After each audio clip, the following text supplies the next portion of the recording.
Hi guys, welcome to our channel Tifefas TV. We are back again with latest gossip nyaya dziri kutenderera pasocial media.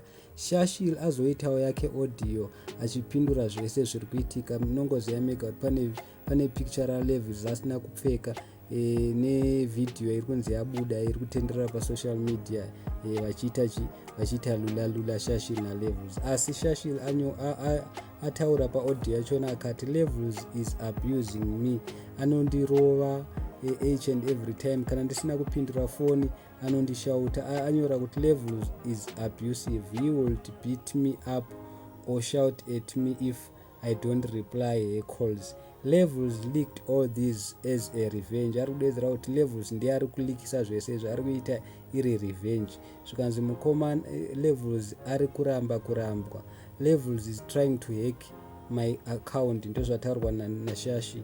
Asi vanhu vataura zvinhu zvakawanda zvakasiyana. Mai Titi naivo vatombotaura vakadedzera kuti aiwa Shashi iwe enda neshaving stick kupi kuchill spot. Mai Titi panga vachitaura nezvenyaya yachona vanga vataura vachiri kutamba, of which munongoziva vanga vachirevera pakuti bhosvo raLevels makariona nezuro ranga rakasviba. Saka Mai Titi vanga vachitenda neshaving stick vachireva naShashi vasati vakuziva full story.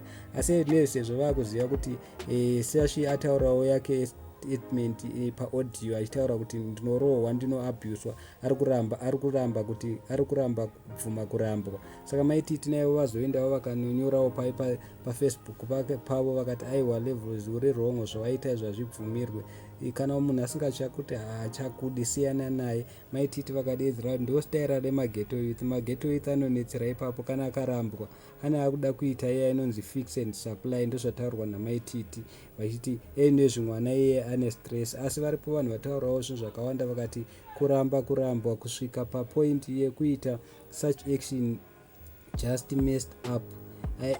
Munhu ataura kuti apa kana warambwa zvakadai wakulikisa zvese zvazviti.